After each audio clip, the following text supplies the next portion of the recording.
உலகம் முழுக்க பரவி வாழும் தாய் தமிழ் உறவுகளுக்கு அன்பு வணக்கம். உலகம் முழுக்க தமிழர்கள் பரவி வாழ்ந்தாலும் தமிழர்களுக்குன்னு சொல்லப்படக்கூடிய மரபு வழி தாயகம் ரெண்டு. ஒன்னு ஈழம், மற்றொன்று தமிழ்நாடு. ஈழம் நம்ம கிட்ட இல்ல. எஞ்சி இருக்கக்கூடிய தாய் தமிழகத்தை காக்க வேண்டியது ஒவ்வொரு தமிழர்களுடைய கடமை. ஆனால் தமிழர்களுடைய கடமையும் உரிமையும் காக்கணும் அப்படின்னா அரசியல் அதிகாரம் ஒன்றே தீர்வு அப்படிங்கிறத அரசியல் சாசனம் வகுத்து அண்ணல் அம்பேத்கர் அவர்கள் சொல்றாங்க. அரசியல் என்றாலே சாக்கடைன்னு விலகி நிற்கக்கூடிய எண்ணற்ற இளைஞர்கள் இருக்கிறாங்க. ஆனால் அரசியல் என்றால் சாக்கடையில அதை பூக்கடையா மாத்துவோம்னு பேசுறதுக்காகத்தான் தமிழ் முழக்கம் மூச்சை இழக்கலாம் பேச்சை இழக்கலாமா. இன்னைக்கு காணொலியில எதை பத்தி பேச போறோம் அப்படிங்கிறத காணொலிக்குள்ளேயே போய் தெரிஞ்சுக்கலாம் வாங்க.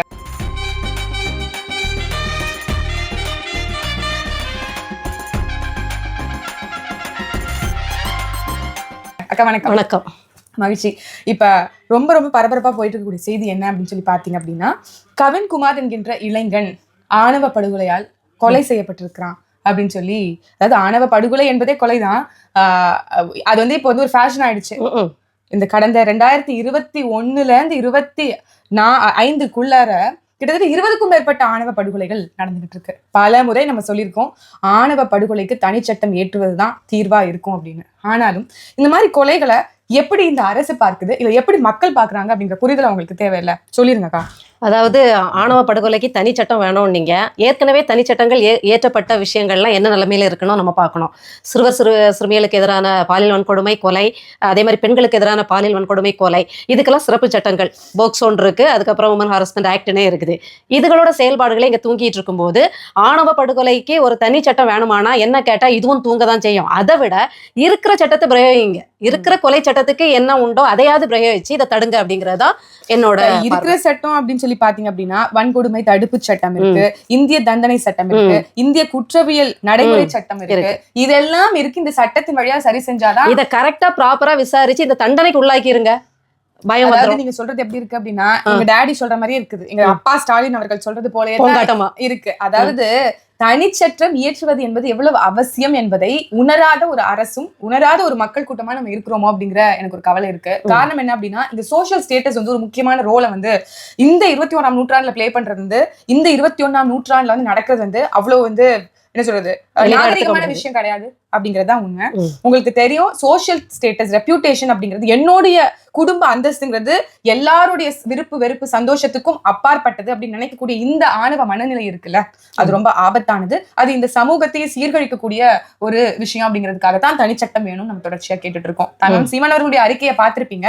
அதுல நம்ம வலியுறுத்தி இருக்கிறதும் கூட தனிச்சட்டம் தேவை என்பது. எனக்கு வந்து இதை பார்த்து எந்த விடிவும் கிடைக்கல. ஏற்கனவே இருக்கிற தனிச்சட்டங்களுக்கு எந்த நடவடிக்கையும் இல்ல, ப்ராப்பரான தண்டனை கிடைக்கல, அது தூங்கிட்டு இருக்குங்கிற வெறுப்புலதான் இந்த விஷயத்துக்கு நான் பெருசா ஈடுபாடு அதை சொல்லல. நீங்க சொல்றது எனக்கு புரிந்து கொள்ள முடியுது. ஏற்கனவே இருக்கிற சட்டங்களே இவங்க சரியா பின்பற்றல அப்படிங்கறதோடைய அந்த ஏக்கம் வந்து விரக்தி வந்து எனக்கு புரியுது. ஆனால் இந்த தவறுக்கு வந்து ஒரு தனிச்சட்டம் தேவைப்படுதுக்கா. நீங்க கடந்த காலத்துல பாத்தீங்கன்னாலும் 2021 ஆட்சி கட்டல திமுக ஏறினதுக்கு பிறகு கூட்டணியில் இருக்கக்கூடிய சிபி கம்யூனிஸ்ட் கட்சியினுடைய சட்டமன்ற உறுப்பினராக இருக்கக்கூடிய மாலி அப்படின்னு நினைக்கிறேன், அவர் வந்து சொல்லியிருந்தாரு, இந்த மாதிரி ஆணவ படுகொலை கீழ்வேலூர் சட்டமன்ற தொகுதியினுடைய கேண்டிடேட், அதாவது எம்எல்ஏ சொல்லியிருந்தாரு தனி சட்டம் ஏற்றணும் அப்படின்ட்டு. அதற்கு மரியாதைக்குரிய ஸ்டாலின் அவர்கள் தான் சொன்னாங்க, இந்த மாதிரி ஏற்கனவே இருக்கிற சட்டத்தை வச்சு அவங்களுக்கு தீவிரமான நடவடிக்கை எடுத்து அவங்களுக்கான தண்டனை வாங்கி கொடுக்கணும் அப்படின்னாங்க.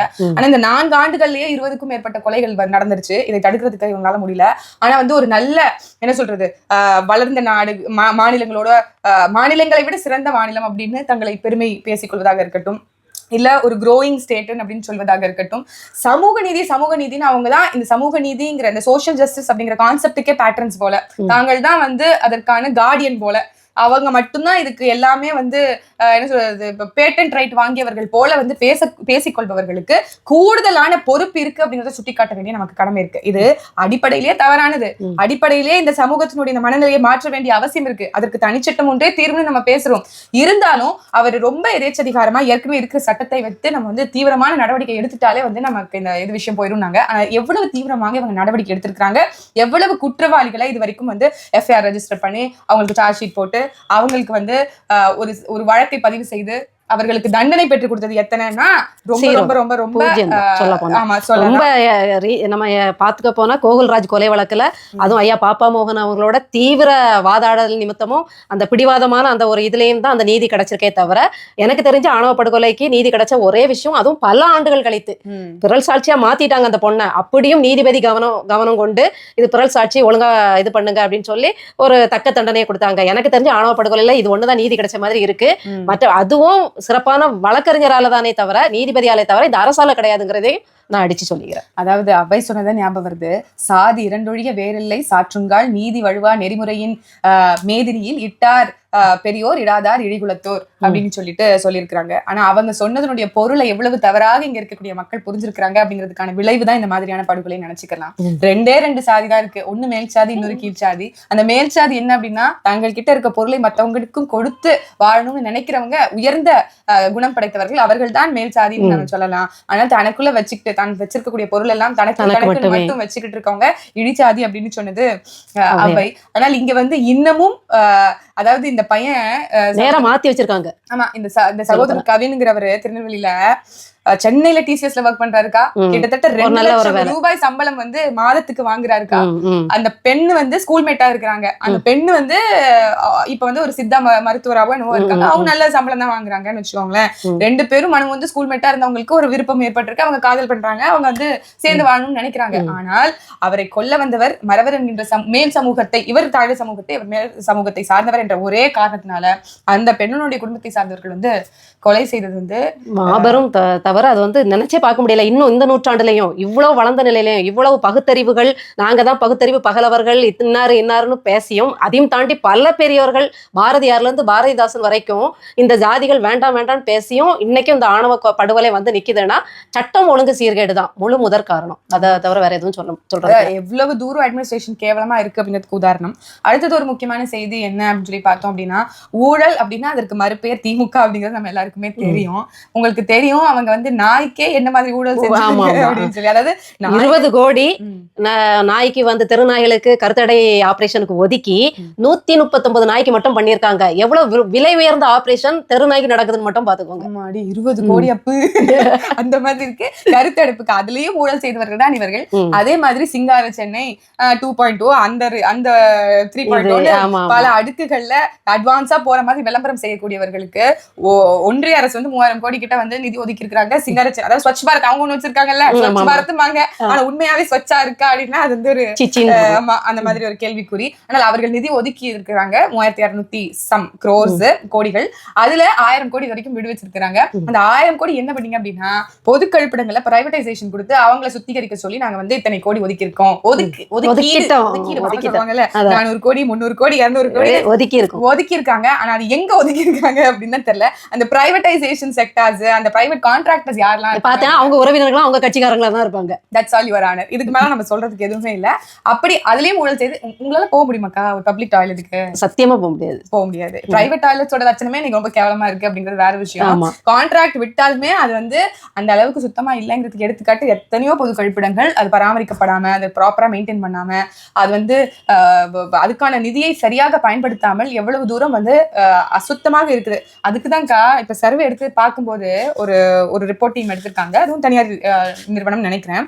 முதல் 10 இடங்கள்ல எது டர்ட்டியஸ்ட் ஸ்ட்ரீட்ஸை கொண்ட மாவட்டங்கள் இல்ல மாநிலங்கள் அப்படின்னு சொல்லி பார்க்கும்போது தமிழ்நாடு முதல்ல இருக்குமே. தமிழ்நாட்டுல இருக்கக்கூடிய மதுரை முதல் இடத்துல இருக்குக்கா. மதுரை ரொம்ப மோசமான இடத்துல முதல் இடத்துல இருக்கு. அதற்கு பிறகு சென்னை வந்து 3வது இடத்துல இருக்கு. இந்த முதல் 10 இடத்துல மதுரையும் சென்னையும் இருக்கிறது ரொம்ப ஆச்சரியமா இருந்துச்சு. ஏன் அப்படின்னா நமக்கு தெரியும் பீகார் எப்படி இருக்கும், உத்தரப்பிரதேஷ் எப்படி இருக்கும், மத்த நார்த்ல இருக்கக்கூடிய பின்தங்கிய மாநிலங்கள் எப்படி இருக்கும் தெரியும். ஆனா இது என்ன மாதிரி சர்வேங்கிறது தெரியல. ஆனால் நம்ம கிட்ட இருக்கக்கூடிய இந்த பொருளாதாரத்தை வைத்து மக்கள் கிட்ட இருந்து வாங்கக்கூடிய வரிப்பணத்தை வைத்து நாமளே சுத்தமா வச்சுக்கலாம், சரியா வச்சுக்கலாம். அது இல்லாம ஒன்றிய அரசு கிட்ட இருந்து வாங்கக்கூடிய வைத்து இவர்கள் வந்து ப்ராப்பரா மெயின்டைன் பண்ணல அப்படிங்கிறது நம்மளை போன்ற ஆட்களுக்கு டெல்லியில எல்லாம் தண்டனையா என்ன செய்யணும்னா 10 நாள் 1 மாசம் நீங்க இந்த மாதிரி கழிப்பறைகளை பயன்படுத்துங்கன்னு நின்னு செக் பண்ணி நாமளே நின்னு அந்த தண்டனை நிறைவேறதா இல்லையான்னு இவங்களை வந்து 1 மாசம் நிப்பாட்டி விடணும். இதுதான் தண்டனை. இவங்களுக்கெல்லாம் தீகார் ஜெயிலாம் இவங்களெல்லாம் அனுப்பக்கூடாது. அவன் எதுல ஊழல் பண்ணானோ அதுலயே கொண்டு போய் அவனை தவிக்க விட்டு நம்ம தண்டனை கொடுக்கணும். அதான் சரியா இருக்கும்னு நினைக்கிறேன். ஆமாண்டா, அது இன்னும் சரிதான். அதாவது நமக்கு என்ன நடக்குதுங்கிறத நம்ம அனுபவிச்சாதான் அதற்கான தீர்வு நம்மளால எட்ட முடியும். ஆல்வேஸ் சில்வர் ஸ்பூன்ல இருக்கவங்க கிட்ட ஆட்சியை கொடுத்தா என்ன கிடைக்கும் அப்படிங்கிறதுதான். அதாவது டெல்லியோட பொல்யூஷனோட கம்பேர் பண்ணும்போது நம்மளுடைய பொல்யூஷன் கம்மியா இருக்கலாம். ஆனா டெல்லியோட அசுத்தத்தோட கம்பேர் பண்ணும்போது நம்மளுடைய அசுத்தம் அதிகமா இருக்குன்னு நினைக்கும் போது வேதனையாக இருக்கு. அது வந்து கேவலமா இருக்கு. அதே நம்மளுடைய அரசு வந்து உடனடியாக சரி செய்யணுங்கிறதையும் நம்ம வந்து பதிவு செஞ்சுட்டு, உங்களுக்கு தெரியும் 2 நாளைக்கு முன்னாடி ஐயா மோடி அவர்கள் வந்தாங்க. ஆமா, எங்கய்யா போய் ஹாஸ்பிட்டல்ல பதுங்கிட்டாங்க. ஆமா, போனாங்க. இதுல என்ன கொடுமைனா விசிகாவின் கொடி பாஜகவும் கொடியும் சேர்ந்து பறந்ததுதான்க்கா. அதுல என்ன ஆச்சரியம் தானே கேக்குறீங்க? ஆமா, ஆச்சரியம் எல்லாம் இருக்காது இல்லையா? அவங்க அப்படிதான் உறவாடிடுவாங்க. பொதுவா நம்ம ஐயா ஸ்டாலின் அவர்கள் திமுக வந்து மோடி பூச்சாண்டியை காட்டி நம்மள பயமுறுத்துவாங்க.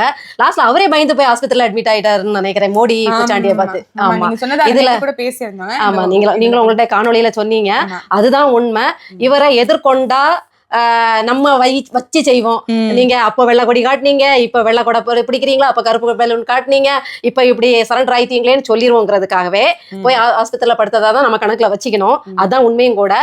அதே இது இப்ப வீட்டுல இருந்தாருன்னா மோடி கோச்சுக்குவாரு. நான் வந்தேன், என்ன வரவேற்க நீ வரலையா, வா தீகாருக்கு மகனை அனுப்புன்றுவாப்ல. எல்லா மகனோட அத்தை போக வேண்டியது இருக்கும். இப்படி குடும்பம் எல்லாம் பெரிய சிக்கல்ல, இடியாப்ப சிக்கல்ல இருக்கனால பார்த்தாரு. Stalin is more dangerous. கேள்விப்பட்டிருக்கீங்களா? உண்மையில மோர் டேஞ்சரஸ் தான். இவ்வளவு அழகா யோசிக்க அப்பா கருணாநிதி தான் தந்திரி, ராஜதந்திரி அப்படின்னு பார்த்தா தாய் வெட்டடி பஞ்சா குட்டி 16 அடி. நம்ம இங்கிலீஷ்ல டிரான்ஸ்லேட் பண்ணா டிப்ளமசின்னு சொல்றாங்க. டிப்ளமசிங்கிறது பியூரோக்ரஸில ரொம்ப அவசியமான ஒரு விஷயம். இத நல்லதுக்கெல்லாம் நீங்க பயன்படுத்த மாட்டீங்க. நீங்க தப்பிக்கிறதுக்கு பயன்படுத்துறதுக்கு பேரு டிப்ளமசியா? நல்லா ஆளுங்கப்பா. ஆனா உண்மையிலே ஸ்டாலின் இஸ் மோர் டேஞ்சரஸ்னு சொல்லும்போது நாம எல்லாம் நல்லா சிரிச்சோம். ஆனா உண்மையில அவர் டேஞ்சரஸ் அப்படிங்கிறீங்க. இல்ல பாருங்களேன், சைலண்ட் வில்லன்.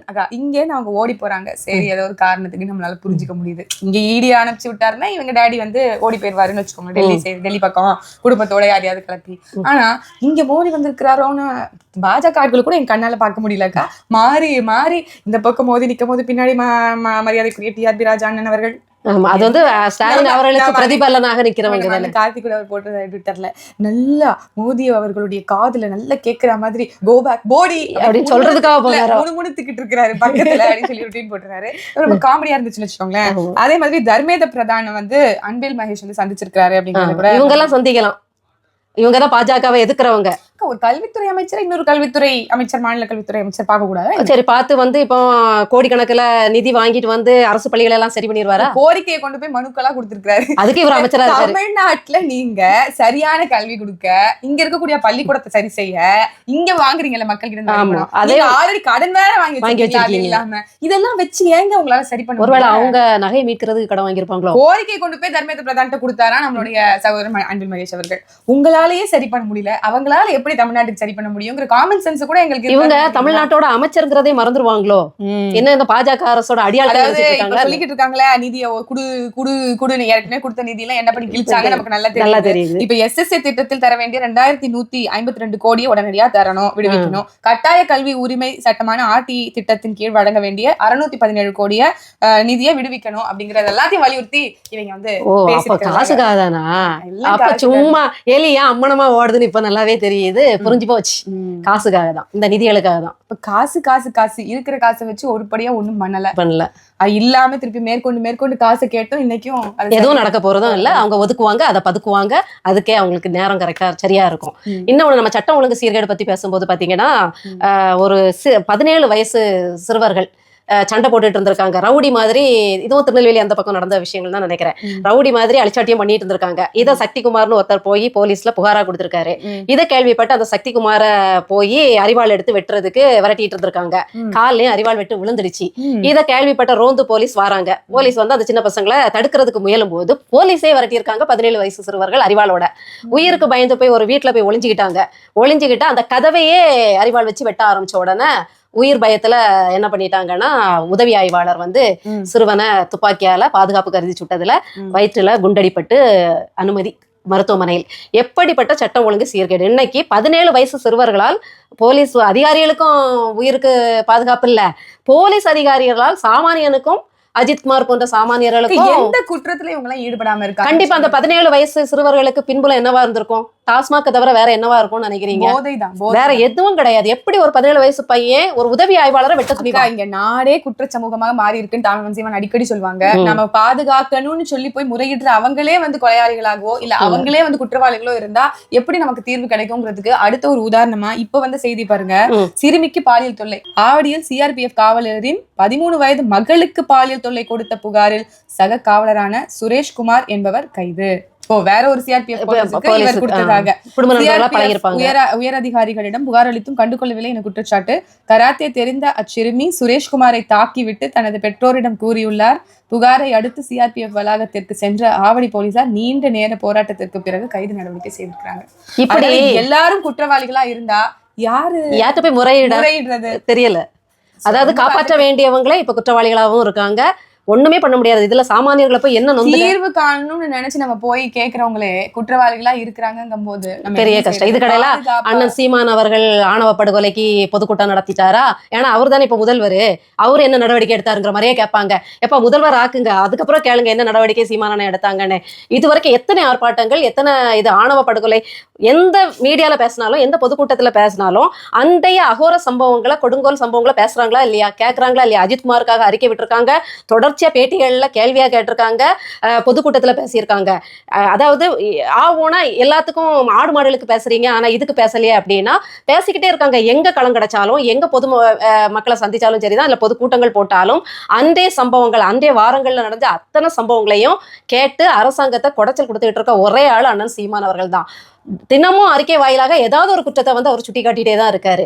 அப்போ ஆடு மாடுகளுக்கான தினமும் மாநாடு போட்டாரு. 15 வருஷத்துல எப்ப போட்டாரு ஆடு மாடுகளுக்கான?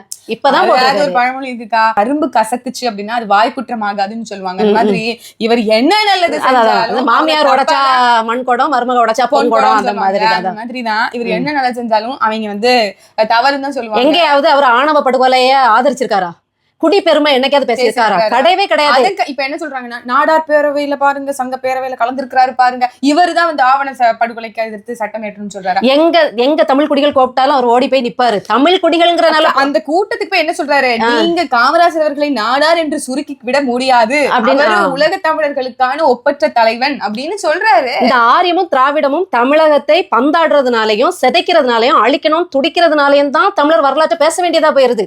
அதாவது மீட்சி பெற மக்களுக்கு உணர்த்துறதுக்காக தான் இந்த தமிழ் சமூகத்துல இந்தந்த குடிகள் தான் பூர்வ குடிகள், நாங்க தான்ப்பா பூர்வ குடிகள்னு சொல்றதுக்காக தான் அதை வகைப்படுத்தி சொல்றாரே தவிர பெருமை பேசுறாங்க. ஐயோ ஆரியர்களை பாருங்க, ஐயோ பாருங்க இவங்க வந்து பிஜேபி உள்ள வந்து பயன்படுத்துறாங்கல்லக்கா. 1980 காலகட்டத்துல சட்டமன்ற தேர்தல் அப்போ 117 இடத்த காங்கிரசுக்கு கொடுத்து தாங்கள் 112 இடத்துல மட்டும் நின்ற வரலாறை கொண்டவர்கள் தான் இந்த திராவிட முன்னேற்ற கட்சியின் வரலாறு.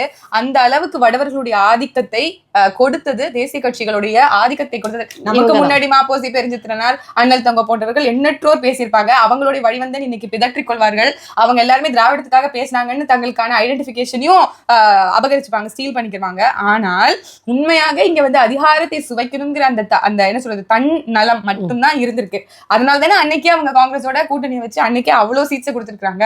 அதோட பிஜேபியோட சேர்ந்து கூட்டணி வைக்கலையா, பிஜேபியை காப்பாத்தலையா, ரைட் மேன் இந்த ராங் பார்ட்டின்னு சொல்லலையா, இல்ல அவங்கள திருப்பி வந்து என்ன சொல்றது தற்காத்து அவர்களுக்காக நிக்கலையா, அவர்களை பற்றி தவறான ஒரு புரிதல் இங்க தமிழ்நாட்டு மக்களுக்கு இருக்கு. அந்த அழுக்கை வந்து அழிப்பதற்கு தமிழ்நாட்டில் இருக்கக்கூடிய திமுகவுடைய இளைஞரணி செயல்பட வேணும்னு எழுதியவர் சொல்லியவர் முரசொலியில ஐயா கருணாநிதி அவர்கள். இப்படி திராவிடம் வந்து ஆரியத்தோட கை கோர்க்கும் சங்கமிக்கும் அப்படிங்கிறதுக்கான எல்லா எடுத்துக்காட்டுகளும் இருக்கக்கூடிய நிகழ்காலத்திலும் சரி முந்தைய காலத்திலயும் சரி இவர்கள் செய்து காட்டிருக்காங்க. இதுக்கு மேலேயும் அவங்க வந்து நம்மள அப்படின்னா ஒண்ணும் பண்ண முடியாது. எதிராளி 2 பேர் கூட்டி சேர்ந்து நம்மளை அடிக்கும் போது நான் யார் தெரியுமா அப்படின்னு கேட்கறது இயல்பு. அதுக்குதான் பூர்வ குடிகளை பத்தி பேசுறோமே தவிர குடி பெருமையோ ஜாதி பார்த்து போடும் ஓட்டு எனக்கு தீட்டுன்னு சொல்ற ஒரே தலைவன் வந்து அண்ணன் சீமான் அவர்கள் தான். இவங்க எல்லாம் செலக்டிவ் அம்னீஷியா மாதிரி செலக்டிவ் காது கேளாமை. இதெல்லாம் அவர் சொல்ற நல்ல விஷயம் எதுவுமே கேட்காது. திரும்பவும் சொல்றேன், அவர் குடி பெருமை பேசல. ஆரியமும் திராவிடமும் நம்மளை நசுக்குது, நாம் தமிழர்கள்னு உணர வைக்கிறதுக்காக நம்முடைய பூர்வ குடிகளின் அடையாளத்தை பேசுறாரு, அவ்வளவுதான். ஆமா, இப்ப வந்து அதே மாதிரிக்கா முக்தார் வந்து மை இந்தியா அப்படிங்கிற இந்த சேனல் ஆரம்பிச்சாரு, நம்ம எல்லாருக்கும் தெரியும். சரி ஆரம்பிச்சு தொலைச்சாரு, அதையோ பேசிட்டு போறாரு அப்படின்னு சொல்லி நம்ம வந்து கண்டுக்காமையே தான் இருந்தோம். ஆனா இன்னைக்கு ஒரு உலக அட்டென்ஷன் பெற்றிருக்கு. என்ன அப்படின்னா அவர் ஏன் நம்ம கண்டுக்காம இருந்தோம் அப்படின்னு உங்களுக்கு தெரியும். எதனால? ரொம்ப நாராசமா, கேவலமா, ஆபாசமா, அவமரியாதையா, ஒரு நீங்க உங்களுக்குன்னு ஒரு ஸ்டாண்டர்டை வச்சுக்கணும்னா என்ன பண்ணுவீங்க? சில விஷயங்களை பத்தி பேசவே கூடாதுன்னு பேச மாட்டீங்க, பேசினாலும் அதுக்கான டேர்ம்ஸ் பயன்படுத்த வேண்டிய முறையில அந்த வார்த்தைகளை பயன்படுத்துவோம். பண்ணுவோம். ஆனா இவர் ஓராண்டு நிறைவு செய்ததுன்னு ஒரு சில பேர் இன்வைட் பண்ணிருக்காரு. எனக்கு பார்த்தோன்னு ஷாக்கே வந்துச்சு. ஐயா, அவங்க எல்லாம் கொஞ்சம் நெஞ்ச மதிப்புகள் வச்சிருந்தோம், இந்த மாதிரியான நிகழ்வுக்கு அவங்க கலந்து கொண்டு அவங்களோட மொத்த மரியாதையுமே கெடுத்துக்கிறாங்களோ அப்படிங்கறதா எனக்கு வந்து தோணுச்சு. முக்கியமா திருமாவளவன் அவர்களை வந்து நான் அந்த மேடையில நான் பார்த்தேன். காந்தராஜ் அவர்கள்லாம் என்ன மாதிரி பேசுவாரு அப்படிங்கறத நாம எல்லாருக்குமே ஒத்துப்போகும் முக்தாரோட. ஆமா, அவர் வெறும் சீமான் அவர்கள் மட்டும்தான் பேசுவாரு இல்ல, பலரை பத்தி பேசுவாரு. எல்லாமே ஆபாசமா இருக்கும். அவர் இருக்கக்கூடிய மேடையை ஷேர் பண்றாரு. அவங்க சூஸ் பண்ற அந்த டைப் ஆஃப் பீப்புளை பாருங்களேன், அவங்களோட தர மக்களை பாருங்களேன். மோதியனோட மேடையில ஷேர் பண்றாரு, இந்த பக்கம் முக்தார் கூட மேடையை ஷேர் பண்றாரு. இவர் என்ன மாதிரி ஒரு எல்லாம் ஒரு மஞ்சள் பத்திரிகை மாதிரி நடத்துற ஒரு ஊடகவியலாளர், மஞ்சள் ஊடகவியலாளர் வேணா சொல்லலாம். அந்த மாதிரி அவர் கூட. அதுக்கப்புறம் வேற யாருக்க வந்தா? வீனரசு. அவங்க வேற யாரு? வீனரசு. அவர் கூட நாளை வந்து அவர் இந்த கூட்டத்துக்கு மட்டும் போலக்கா, பல தாத்தா வந்து பல கட்சியினுடைய கூட்டத்துக்கு எல்லாம் போயிட்டு இருக்காரு. எனக்கு தெரியல. தம்பி அண்ணன் திருமாவளவன் போனதுதான் எந்த இடத்துக்கு வேணாலும் போவாங்கன்னு சொல்லி தம்பி சொல்லிட்டு இருந்தா. அதெல்லாம் நம்ம உடன்பாடு இல்லைன்னு வச்சுக்கோங்க. எப்படி திருமாவளவன் அப்புறம் வந்து இந்த மாதிரியான ஆட்கள் எல்லாம் போறாங்க? ஒருவேளை ரசிக்கிறாங்களோ என்னவோ இவ்வளவு ஆபாச பேச்சுகள், அதுவும் அண்ணன் சீமானையும் சீமான் சார்ந்த பிரமுகர்களையும் பேசுறத அவங்க ரசிக்கிறாங்கன்னு தான் சொல்லுவாங்க. இது இப்படியே தொடர்ந்துச்சு அப்படின்னா ஏற்கனவே உங்களோட ரெப்யூட்டேஷன் ரொம்ப ரொம்ப குறைஞ்சிச்சு. இதுக்கப்புறமும் உங்களுடைய தரத்தை வந்து ரொம்ப ரொம்ப தாழ்த்திக்க வேண்டாம் அப்படிங்கறத ரொம்ப பெருமதிப்போட ஐயாவுக்கு வந்து வேண்டுகோளா இந்த காணொலியில வைக்கிறேன்னு வச்சுக்கலாம். மீண்டும் ஒரு காணொலியில நிறைய விஷயங்களை குறித்து பேசுவோம். உங்களுக்கு வேற ஏதாவது வைண்ட் அப் பண்றீங்க? அது வரைக்கும் உங்களிடமிருந்து விடைபெறுவது ஃபாத்திமா ஃபர்ஹானா அண்ட் க்ளோயி. நன்றி, வணக்கம்.